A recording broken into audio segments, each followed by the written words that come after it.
Claudia Sheinbaum, gracias por esta conversación de largo aliento. Gracias, Sabina. ¿Quieres ser presidenta de México? ¿Por qué tú y por qué ahora? Yo diría, lo contestaría en 3 niveles. La primera, para mí sería un orgullo, un privilegio ser la primera mujer presidenta. Es un anhelo, no solamente de las mujeres, sino de millones de mexicanos y mexicanas que pueda haber una mujer presidenta. Segundo, creo que damos continuidad a la Cuarta Transformación y al mismo tiempo le damos un sello propio, ambiental, energético, vinculado con los derechos de las mujeres y científico. Y la tercera es que, pues creo que estoy preparada para ello. Claudia, en efecto pones en primer lugar que eres mujer y creo que eso en la conciencia de los electores está en primer lugar.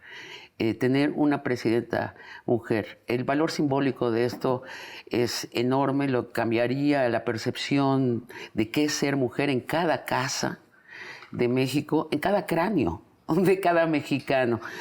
Ahora te pregunto, ser mujer, ¿qué implicaría? Y te lo divido en 2 preguntas.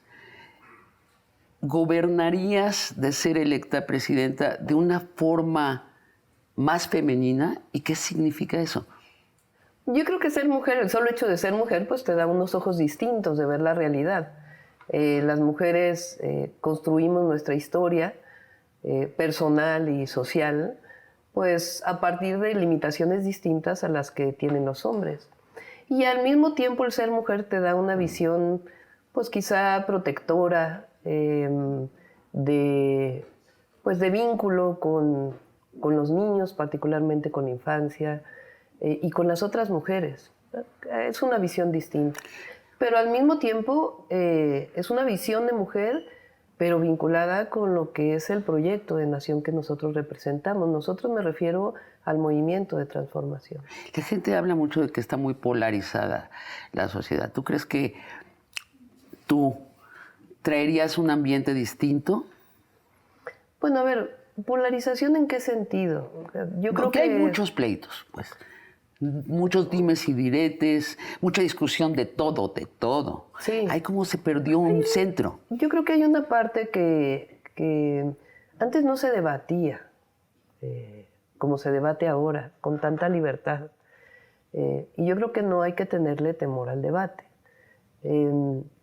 Quizá la polarización se ha dado porque ha habido una crítica feroz contra el presidente de la República por parte de la derecha, de grupos muy conservadores que no están de acuerdo con perder sus privilegios y que además no están de acuerdo, inclusive muy clasista, muy racista, una visión muy conservadora. Me regreso Sí. antes, para no perder el hilo del tema de ser mujer, porque la otra mitad es las mujeres en concreto. ¿Qué podrían esperar de ti si eres presidenta? No somos una minoría. Sí. Últimamente, muy recientemente, nos hemos acostumbrado a la realidad contundente que somos la mitad de la población. Y somos esa mitad de la población que tiene una doble jornada, que además de trabajar, hace las labores del hogar o se responsabiliza de ellas, que somos los que cuidamos a nuestros mayores y a nuestros menores, y que hay una brecha salarial importante entre una mujer que hace el mismo trabajo que un hombre gana distinto. Todos estos problemas de un grupo, de una mitad relegada a la población, ¿cómo los abordarías si es que los abordarías? A ver, yo lo que siempre hablo es que los mexicanos y mexicanas deben tener acceso a los grandes derechos. El derecho a la educación, el derecho a la salud, el derecho a la vivienda, el derecho a la cultura. Y en particular las mujeres deben tener garantizados sus derechos. ¿Y a qué me refiero con sus derechos? Salarios iguales, el que no sean discriminadas, porque finalmente la violencia viene de una profunda discriminación hacia las mujeres o contra las mujeres. ¿Eso lo abordarías como política? Sí, por supuesto, de lo Estado? abordo como jefa de gobierno. Ajá. Y hay que abordarlo más. Se ha hablado mucho del sistema de cuidados y yo creo que tenemos que transitar hacia allá como parte de los grandes derechos. Es decir, la posibilidad de que las mujeres tengan el derecho a trabajar mientras el Estado les garantiza las mínimas condiciones. ¿Qué les para garantizaría el Estado? A ver, yo creo que tenemos que hablar necesariamente de la educación inicial, particularmente, que le permita a las mujeres, mientras tienen a sus hijos pequeños, poder integrarse a la fuerza laboral, si así lo desean. O sea, las guarderías. Guarderías, que ya, a mí no me gusta llamarle guarderías. De hecho, en la ciudad lo que hicimos fue poner en la ley de educación que las guarderías no son guarderías, sino son parte de la educación inicial. Porque desde muy pequeños hay que llamarle educación, es parte de una formación. Nunca había traducido literalmente qué significa, es pues guardar a los niños en cajitas. Okay. Exactamente. Ajá. Mientras que más bien lo que buscamos pues es centros de educación inicial que le permitan a las mujeres, si así lo desean, no es un punto, porque hay quien no está de acuerdo, pues no hay problema. Yo creo que eso debe garantizarse al mismo tiempo que se garantiza el derecho a la educación, el derecho a la salud. En ese sentido es más bien un feminismo social, no solamente de la reivindicación individual, sino de la reivindicación social de los derechos humanos de las mujeres. O sea, convertir el feminismo en instituciones. En instituciones y en derechos. Y en derechos. En acceso a los derechos. Hablas de la salud. ¿Qué significa derecho a la salud? Pues significa garantizar desde la prevención hasta la atención en todos sus niveles totalmente gratuito y de calidad. Y mayor gasto en salud, supongo que eso implica mayor gasto en salud. Ahora el presidente está haciendo el IMSS Bienestar, que yo creo que es hay que consolidar esa institución, porque es la que le va a garantizar a todos aquellos que no tienen la seguridad social el derecho a la salud. Y hay que profundizar en la prevención, en la salud preventiva, porque finalmente muchas enfermedades de los mexicanos y mexicanas pues tienen que ver con la alimentación, tienen que ver con una vida sedentaria, que hay que atender para que no tengamos los gastos en salud que tenemos ahora y que vamos a tener posteriormente.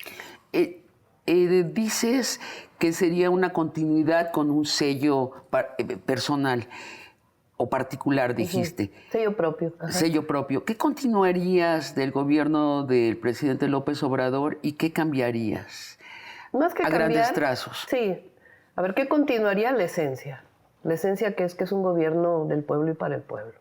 Eso no puede cambiar. No puede regresar la corrupción, no pueden regresar los privilegios, no puede regresar un gobierno para unos cuantos. Eso no puede regresar y eso es lo que quiere la mayoría del pueblo de México. Si no, el presidente no tendría el reconocimiento que tiene ahora, porque finalmente ha luchado por ello. Hay que seguir profundizando la democracia, hay que seguir garantizando los grandes derechos, el bienestar.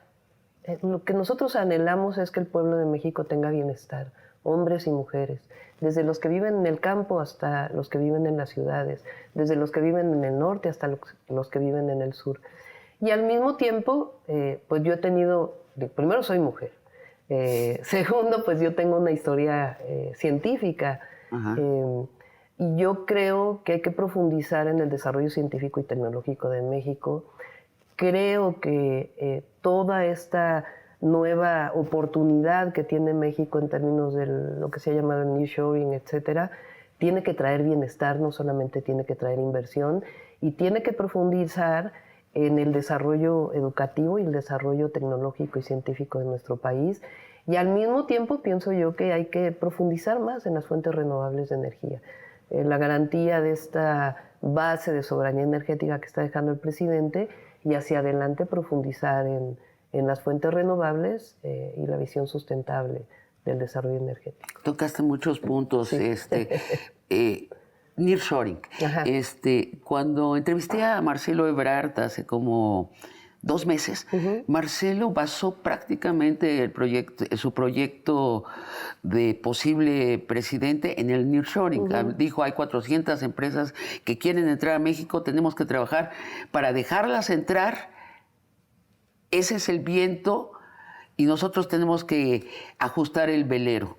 ¿Cuál es tu punto de vista de Cuando dices hay que preparar al país, tú también dices, pero sobre todo me llama la atención lo de los salarios justos. Sí. ¿No? Porque el nearshoring ha funcionado en otros países nada más condenando a la población a salarios muy bajos. ¿A qué te refieres con...? A ver, es un fenómeno que se está dando y que Sí. se va a dar por condiciones internacionales. El conflicto Estados Unidos-China, la competencia, digamos, comercial, lo que trajo la pandemia en términos de las complejidades en la distribución de las mercancías, pues lo que está haciendo es que más allá de la globalización no se están buscando mercados regionales.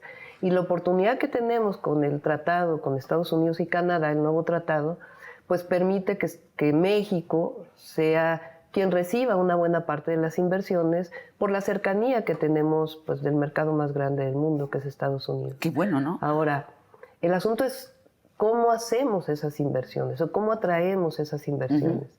Entonces, yo lo que creo es que esas inversiones no solo se pueden medir en inversión extranjera directa o en crecimiento del Producto Interno Bruto, sino que tienen que medirse en términos del bienestar de los mexicanos y mexicanas. Nosotros vivimos un tratado de libre comercio que generó en la frontera una cantidad muy importante de maquiladoras, que después se fueron a otros lados, por cierto, pero al mismo tiempo tenemos ciudades como Tijuana o ciudades como Ciudad Juárez, que crecieron pero no generaron bienestar. Al contrario, generaron diversas problemáticas, entre otras para las mujeres que trabajaban Los en las feminicidios. maquiladoras. Entonces lo que yo creo, y además yo creo que todo el mundo está de acuerdo en ello, es que estas inversiones tienen que traer bienestar, tienen que traer buenos salarios, dónde van a trabajar las personas que van a... o dónde van a vivir las personas que van a trabajar en esas empresas, pues tienen que tener una vivienda digna, tienen que tener un salario digno, tienen que tener escuelas, tienen que tener hospitales. Entonces, por eso yo hablo de que la inversión que va a venir bastante, sencillamente tiene que generarse las condiciones para que todo ello traiga bienestar y que se mida realmente en términos de desarrollo, no se mida solamente en términos de un número que represente el crecimiento del PIB. ¿Has hablado con empresas que quieren venir? Sí, con muchos empresarios he hablado, mexicanos, extranjeros. Y cuando les planteas esto... ¿Están de acuerdo? ¿Sí están de acuerdo? Están de acuerdo. No se quejan, por ejemplo, los chinos, te dicen, no, nosotros queremos, ¿sabes? Que vivan en galerones. Bueno, es que así ha sido el desarrollo en China, ¿no?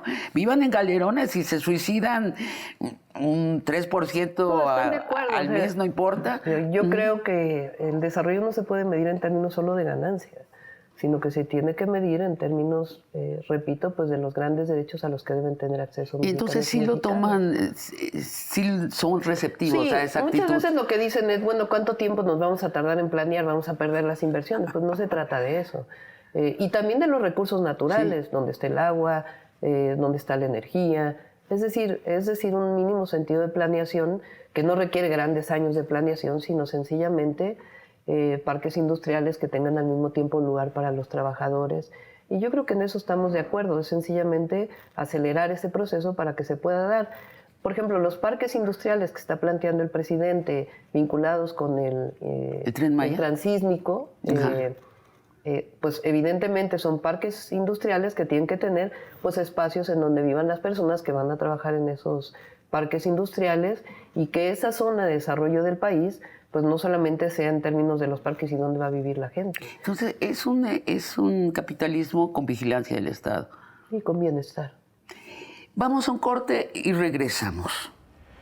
¿Has dejado que esta prensa comercial se exprese, te golpee, te acuse de demasiada fidelidad con el presidente, te acuse de muchas otras cosas? ¿Qué vas a hacer en adelante? ¿Vas a contestar como el presidente en las mañaneras? ¿Cuál va a ser tu actitud? Depende también de la crítica y de la beligerancia de la prensa contra la persona, ¿no? Pero cuando hay una acusación permanente, pues uno no puede quedarse callado. No puede quedarse callado, sobre todo cuando hay mentiras.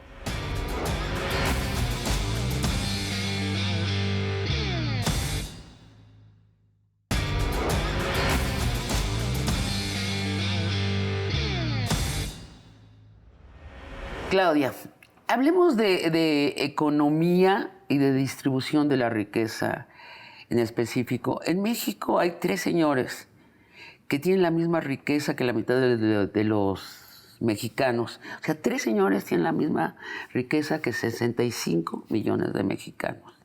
Y el 1% de los mexicanos tiene la misma riqueza que el 70% de los mexicanos. Y eso ha sucedido no al azar, son las reglas neoliberales que lo ha causado. ¿Qué harías con esta concentración extrema de la riqueza? Yo creo que todavía hay una oportunidad sin necesidad de hacer una reforma fiscal profunda. Creo que el presidente López Obrador lo que hizo pues, fue que se paguen impuestos. Yo creo que todavía se pueden, en ese esquema, seguir garantizando ese pago de impuestos. Por otro lado, toda la inversión nueva que va a venir pues, va a representar mayores ingresos para el Estado. Y de ahí hay que ver qué tanto da en este momento el presupuesto público para seguir profundizando, para seguir garantizando inversión pública y al mismo tiempo los grandes derechos, el sistema de bienestar, el estado de bienestar. Estamos trabajando en ello. ¿Alcanza para el estado de bienestar?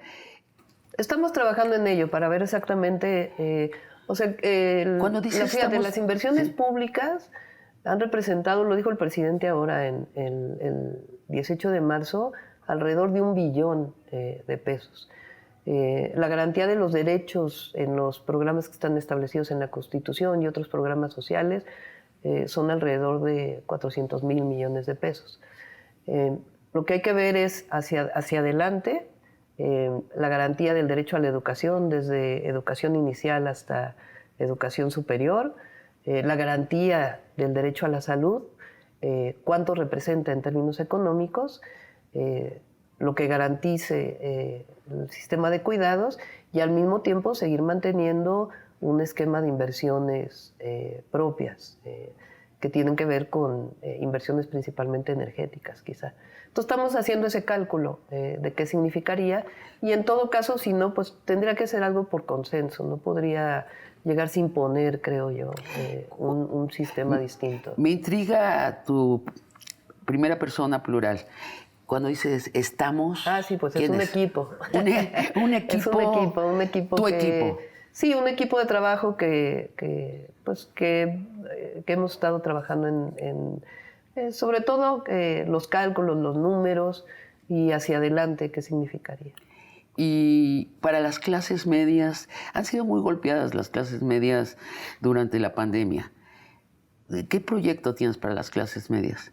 A ver, yo creo que hay que hablar de bienestar, más allá de las clases populares o los pobres, las clases medias.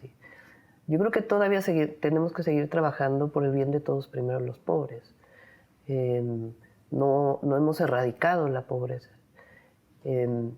Y las clases medias, es decir, lo que tenemos que garantizar es que un joven de clase media o un joven, independientemente de cuál sea su nivel económico, tenga la garantía de la educación, tenga la garantía de la salud y tenga la garantía de una esperanza de vida.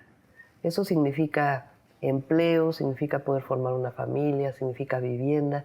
Y por eso yo hablo de los grandes derechos de los mexicanos y de las mexicanas, que eso es lo que tiene que garantizar el Estado. Y a partir de ahí, pues cada quien con su esfuerzo personal hasta donde quiera llegar. Pero por supuesto que el Estado debe garantizar las condiciones mínimas. No todo tiene que ver con un esfuerzo personal.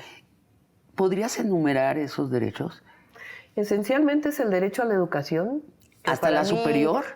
Sí. Para mí el derecho a la educación, quizá por mi formación, porque yo participé en los movimientos estudiantiles. Es la gran escalera, la educación, sí. Es uno de los principales derechos, porque además, si tú lo piensas, el derecho a la educación garantiza el derecho a la salud. Hoy tenemos un problema muy grave de que no hay suficientes médicos generales, médicos especialistas, porque se cerraron los espacios educativos. Entonces, el derecho a la educación brinda la posibilidad de otros derechos, particularmente el derecho a la salud. Pero todos debemos tener garantizado desde la educación inicial hasta la educación superior gratuita la posibilidad de seguir estudiando. Si un joven que acaba la preparatoria no quiere seguir estudiando, pues es también una posibilidad. Pero si quiere seguir estudiando, debe garantizársele ese derecho. Y si un joven quiere seguir estudiando después de la prepa y la UNAM o otra universidad pública es gratuita, pero tiene que comer y vestirse, ¿habría una beca para él? Tiene que haber becas ahí donde se necesitan, como es ahora, y quizá ampliar ese nivel de becas.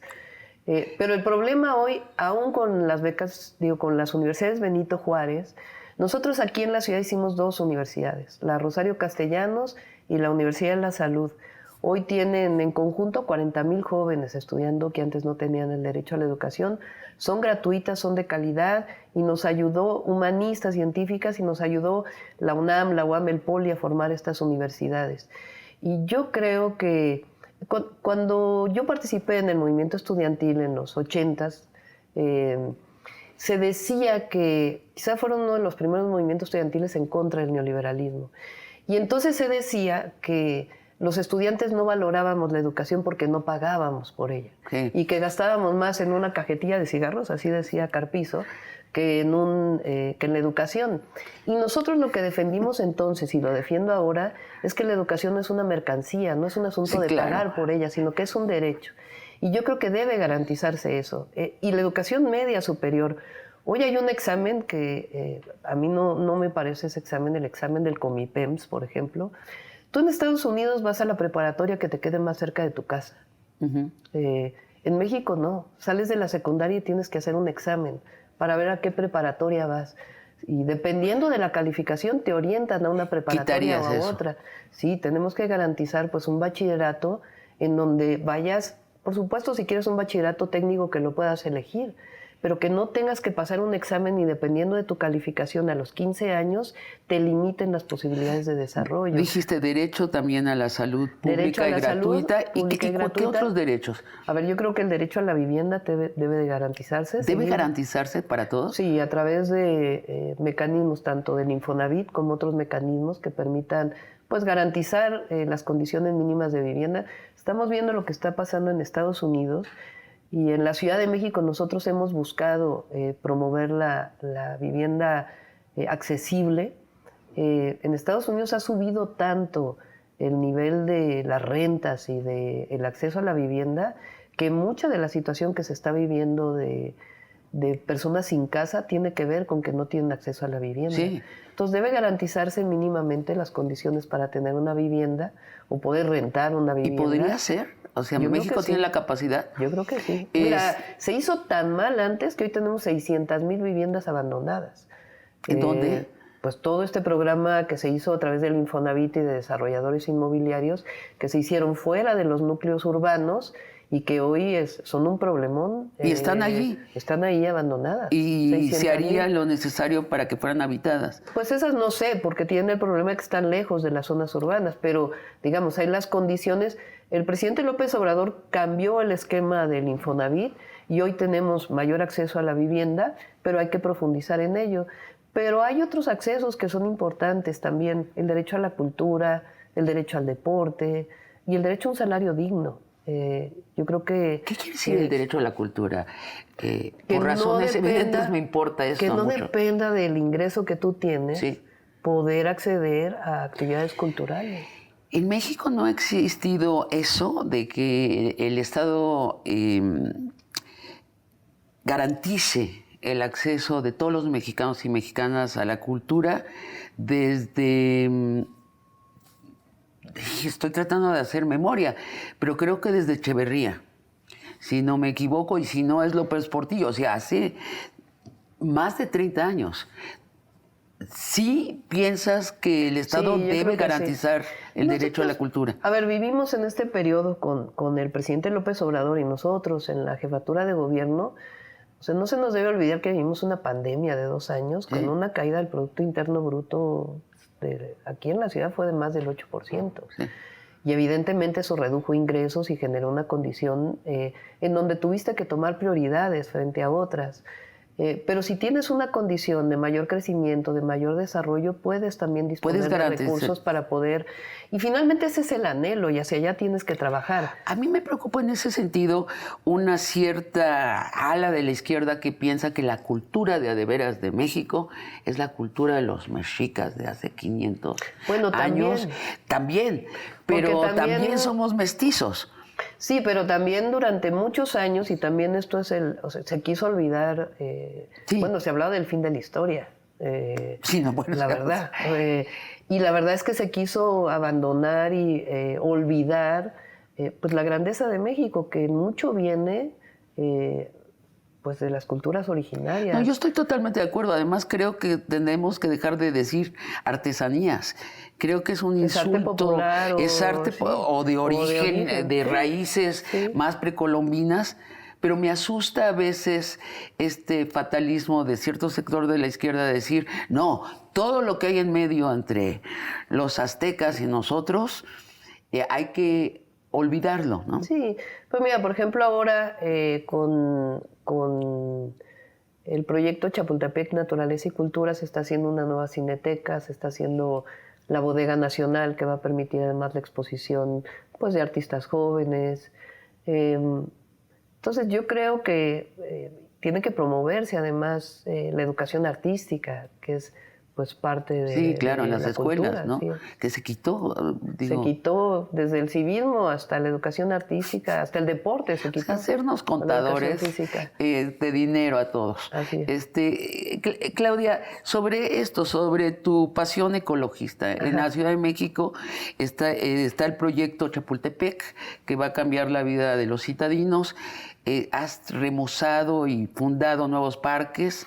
En Iztapalapa, la verdad, yo me enamoré de Iztapalapa. Fui al funicular y dije, qué gran cambio. Al teleférico.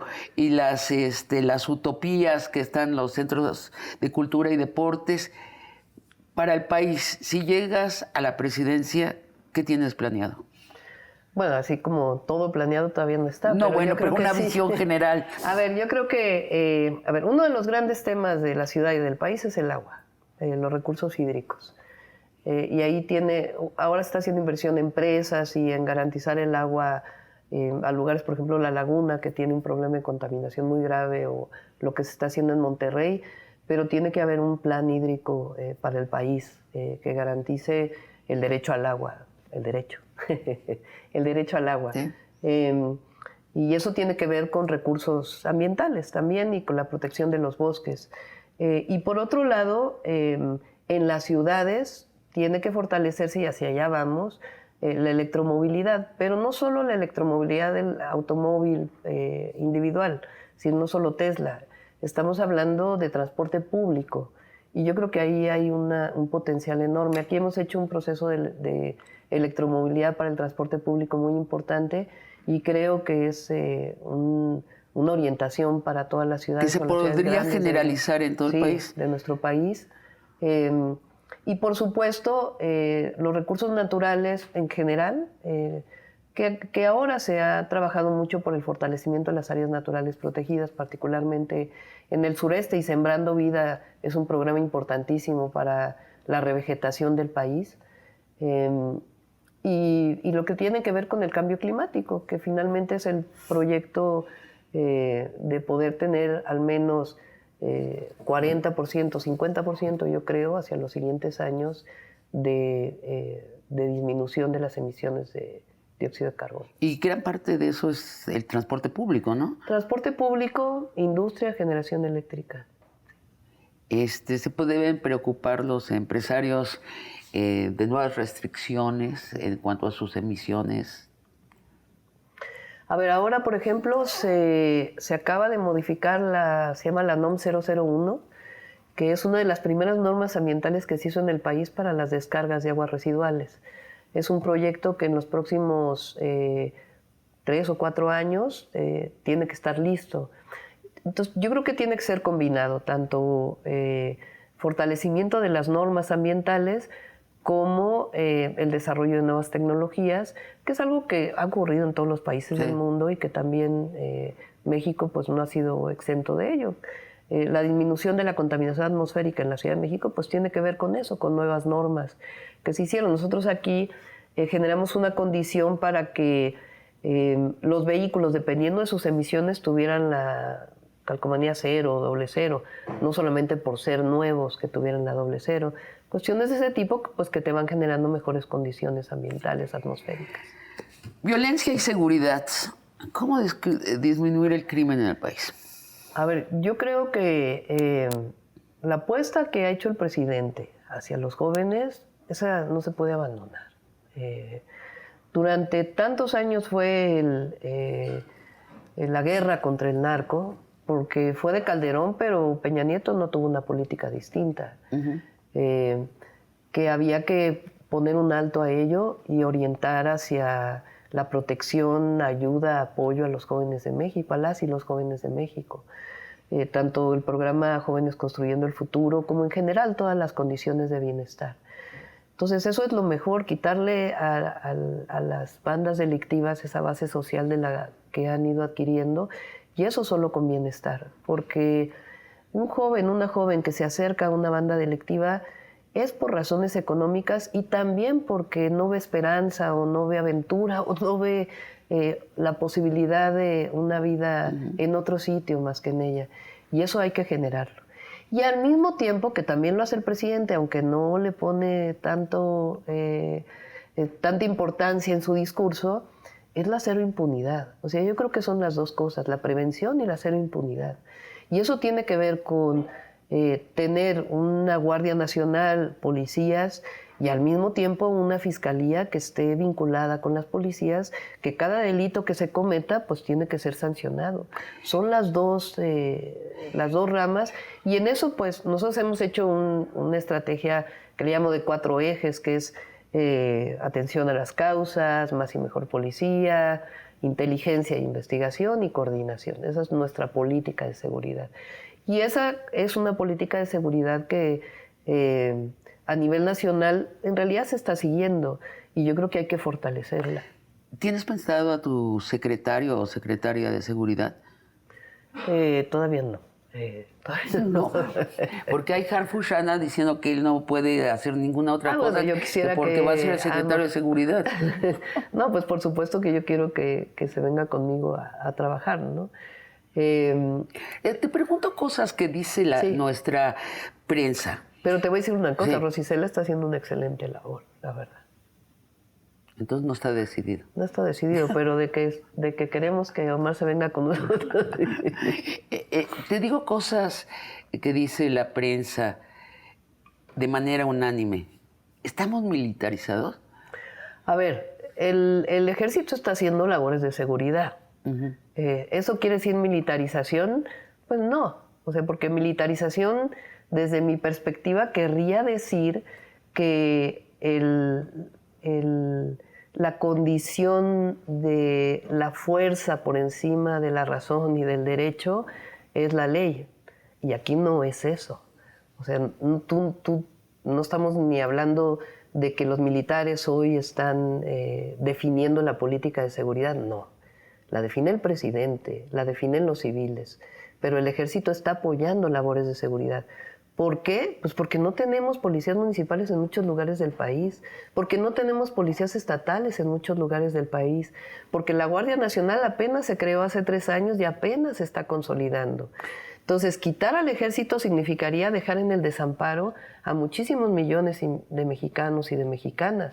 Entonces, se está apoyando mientras se fortalecen otras instituciones. A mí me parece totalmente lógico que el ejército esté en las aduanas, dado quién estaba antes, ¿no? Y cómo funcionaban las aduanas. La prensa, regreso a lo que dice la prensa. ¿Por qué el ejército regenteando un aeropuerto? Bueno, ellos hicieron el Aeropuerto Internacional Felipe Ángeles, están haciendo el Tren Maya, y te voy a decir, aparte de que tienen las posibilidades de hacerlo, tiene también una razón económica. Todas las ganancias que van a venir de ahí van a ser parte de las pensiones del ejército.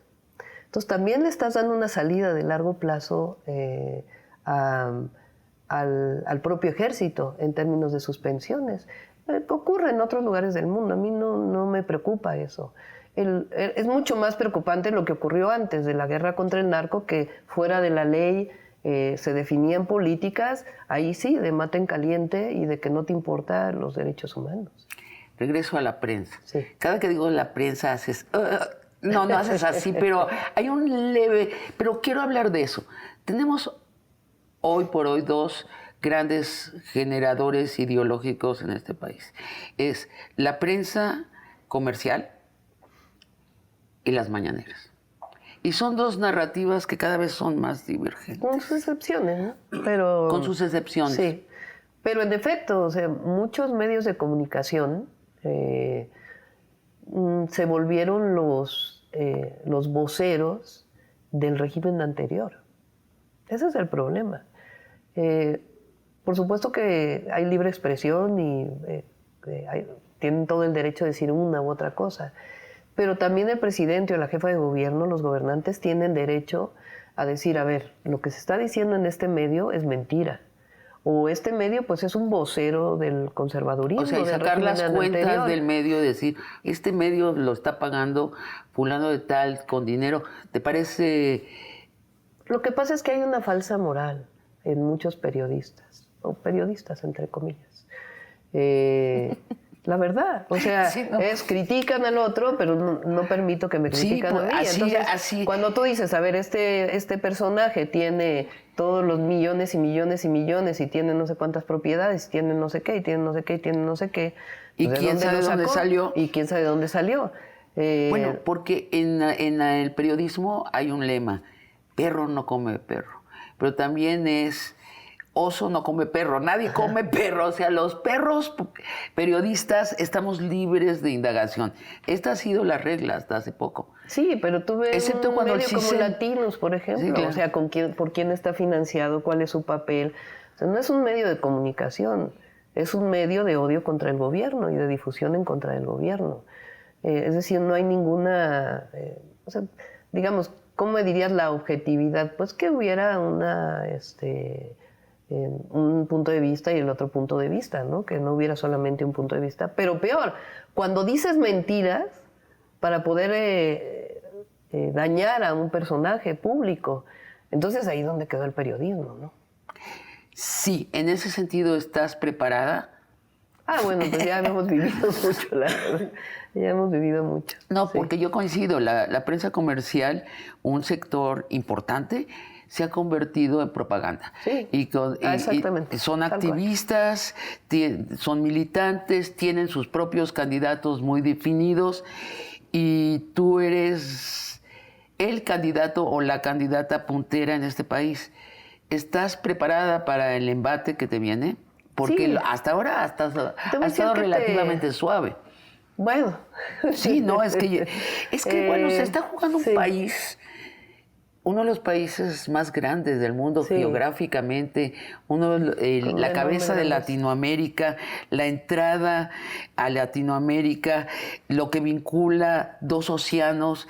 Esto es un territorio valiosísimo. Sí.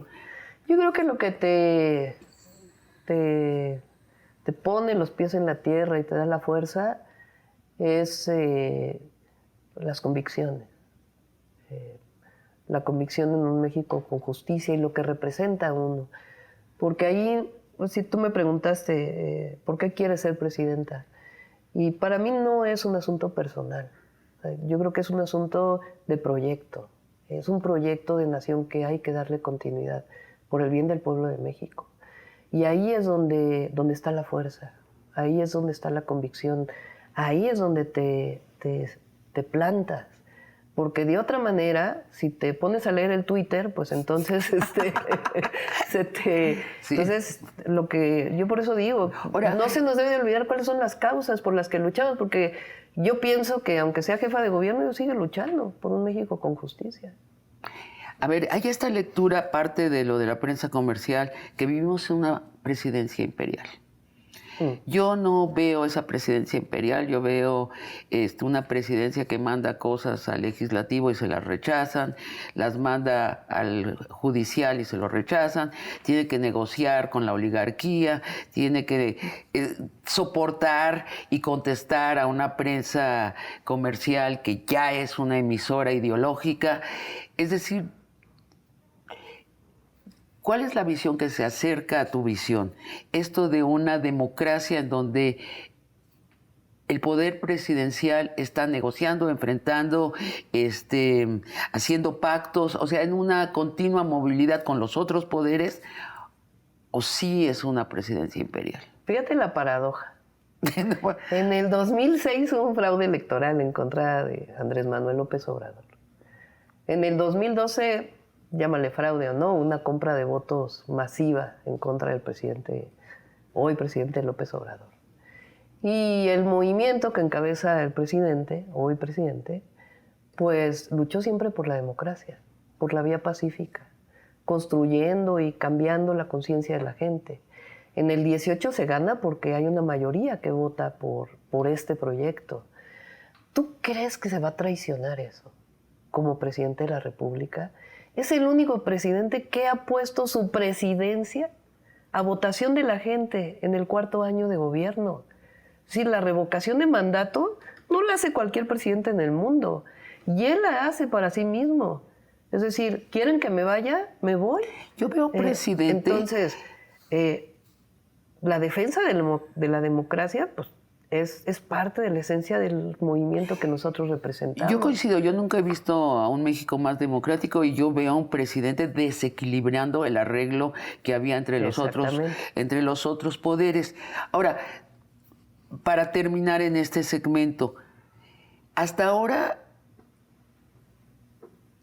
has dejado que esta prensa comercial se exprese, te golpee, te acuse de demasiada fidelidad con el presidente, te acuse de muchas otras cosas. ¿Qué vas a hacer en adelante? ¿Vas a contestar como el presidente en las mañaneras? ¿Cuál va a ser tu actitud? Depende también de la crítica y de la beligerancia de la prensa contra la persona, ¿no? Yo también contesto de una manera distinta, pero tampoco me quedo callada cuando hay mentiras, sobre todo. Mentiras del gobierno que encabezo o mentiras hacia mi persona, ¿no? Por supuesto que la jefatura de gobierno pues, es una gubernatura más, ¿no? Si lo queremos ver así. Pero también contesto.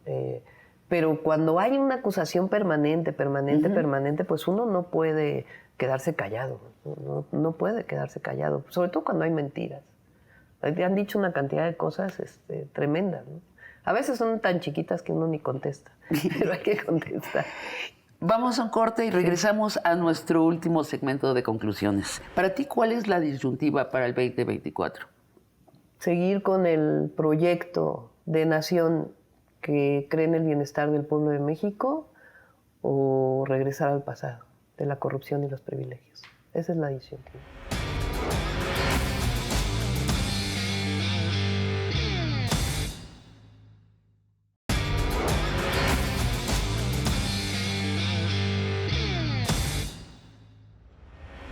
Claudia Sheinbaum, van preguntas más rápidas para respuestas, no de una palabra o de un párrafo, pero son más cortas, son más específicas.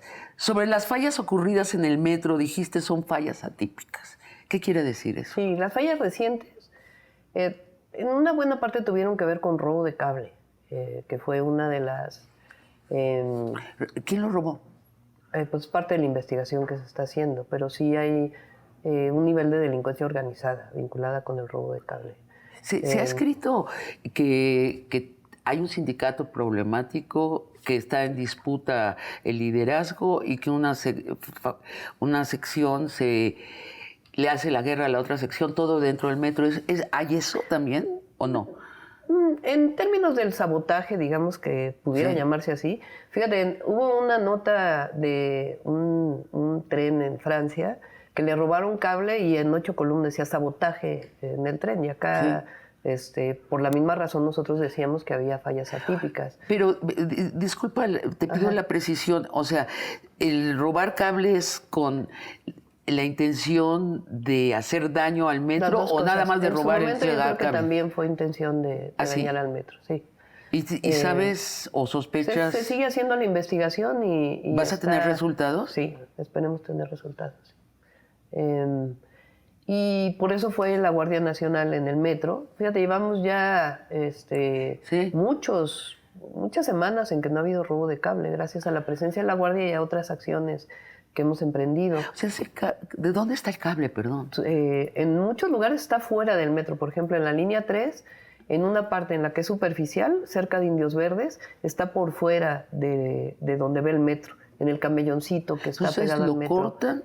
Entran a los registros y cortan, pero a veces cortan kilómetros de cable que son toneladas. Y como decías, ¿esto es para reventar el cable o para hacerle daño al metro? Para hacerle daño al metro. La Fiscalía, en el caso del accidente que hubo en enero, dijo que fueron 2 causas y una de las causas fue el robo de cable. Entonces, ahí fue eso y además se dijeron muchas mentiras. Nosotros estamos invirtiendo muchísimo en el metro.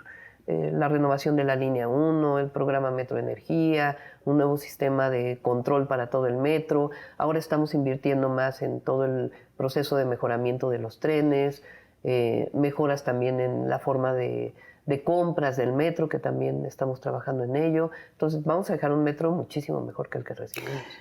Yo regreso a lo de la prensa, es que cuando dices la desinformación, en otros países están viviendo las mismas disyuntivas que nosotros, como en España. Hay un gobierno de centro-izquierda y de pronto la prensa es unánimemente pro-derecha y hay una confusión en las calles enormes. Pablo Iglesias, por ejemplo, líder moral, llamémoslo así, de Podemos, dice por eso es que tiene que haber una prensa de izquierda, porque si no se crean estos caos narrativos.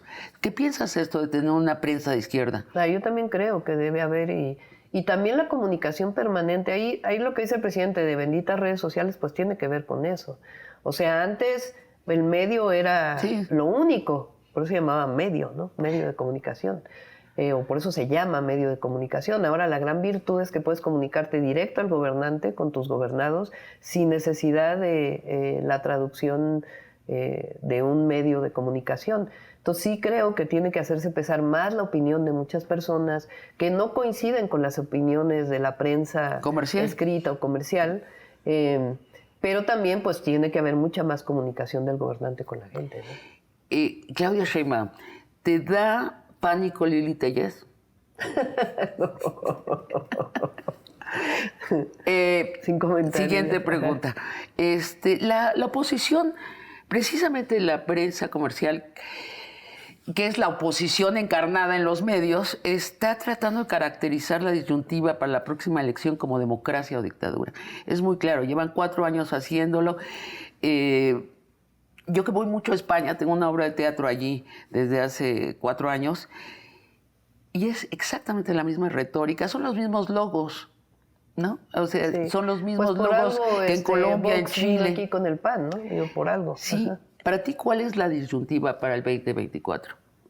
Seguir con el proyecto de nación que cree en el bienestar del pueblo de México o regresar al pasado de la corrupción y los privilegios. Esa es la disyuntiva. Marcelo propone un país de una mucho mayor clase media, que sea un país de clases medias. Yo no hablaría de clases medias, yo hablo de un país de bienestar para todos los mexicanos y mexicanas. ¿Invitarías a Marcelo a tu gabinete? Yo creo que tiene que ser parte de lo que siga. O sea, ¿sí? Yo creo en la unidad de nuestro movimiento. Yo creo que lo único que puede dañarnos es la fractura interna. Y yo, en mi caso, siempre voy a trabajar permanentemente por la unidad de todos y todas, en donde todos tengamos un espacio. ¿De ganar la presidencia lo invitarías a ser ministro de tu gabinete? Puede ser, sí. O hay que hablar con él de qué le interesaría a él. Pero yo creo que tenemos que trabajar en unidad, porque lo que está en juego es el futuro de México, el futuro de la patria, de la nación, de nuestro pueblo. y no puede haber ningún interés personal que esté por encima de eso. Gurría, el exsecretario de Hacienda de Ernesto Zedillo, es ahora candidato del PRI. ¿Lo invitarías a tu gabinete? No creo. ¿Por qué? Pues porque él representa otro proyecto. Él representa un proyecto del pasado. Pues es el más neoliberal de los neoliberales, ¿no? Eso no quiere decir que no hables con él y que no puedas leer lo que dice, ¿no? Pero ser parte del gabinete, no, pues es otro proyecto distinto. De ganar Marcelo la presidencia, ¿aceptarías un puesto en su gabinete? Pues habría que ver en su momento. ¿Van a debatir Marcelo y tú? No sé, a ver, ahora yo creo que es muy importante darle su lugar a las elecciones que están en puerta, que son las del Estado de México y las de Coahuila. Ahí pues no puedo decir mucho más porque luego el INE nos cepilla como vicepresidente, pero por supuesto que la protagonista del Estado de México para mí pues tiene que tener su espacio, ¿no? Y después de eso pues ya veremos. No es seguro que entonces que debatan. Yo creo que por lo pronto hay que darle su lugar a las dos elecciones como elecciones que son parte de la historia nacional, ¿no? El INE. De nuevo esta confusión narrativa. O sea, la derecha está tratando de dibujar lo que sucede en el INE como un embate de la izquierda para destruir el árbitro electoral. ¿Cuál es tu lectura? A ver, nunca nadie ha puesto en duda el INE. El tema es ese INE que está pues utilizando una cantidad de recursos públicos que no son necesarios y que se construyó a partir pues de una burocracia inmensa que no es necesaria para la democracia y para el desarrollo de la democracia en el país. O sea, lo que nosotros queremos es que el pueblo, finalmente la democracia es la representación del pueblo, ¿no? Eso quiere decir. El gobierno es la representación del pueblo de México y las instituciones deben de garantizar eso, no un grupo de poder que se ha anquilosado en el Instituto Nacional Electoral. Y eso es lo que está hoy en debate. Entonces, por supuesto que queremos la democracia, por supuesto que se quiere un árbitro independiente, el asunto es cómo. Entonces, por eso fue planteada esta propuesta del Plan B. Ya te lo había preguntado, pero te lo pregunto en mi última pregunta. La derecha dice democracia o dictadura. ¿Tú qué dices? Pues, fíjate, o sea, como la derecha siempre ha representado la dictadura, ¿no? Por eso digo que hay mucha hipocresía, mucha falsedad en lo que plantean, ¿no? La democracia siempre ha sido parte de nuestro movimiento y eso lo vamos a defender hasta el último momento, la verdadera democracia para el país. Democracia electoral, democracia participativa, democracia en la vida de las personas, democracia en la vida de las instituciones. O sea, nosotros aspiramos a un México democrático. La dictadura pues está en sus cabezas, ¿no? En la guerra contra el narco, en todo ello. Muchas gracias, Claudia Sheinbaum, por esta conversación de largo aliento. Gracias, Sabina. Muchísimas gracias. Felicidades por tu programa. Muchas gracias. Y a ustedes, amigos y amigas, los espero el próximo jueves para otra conversación de largo aliento.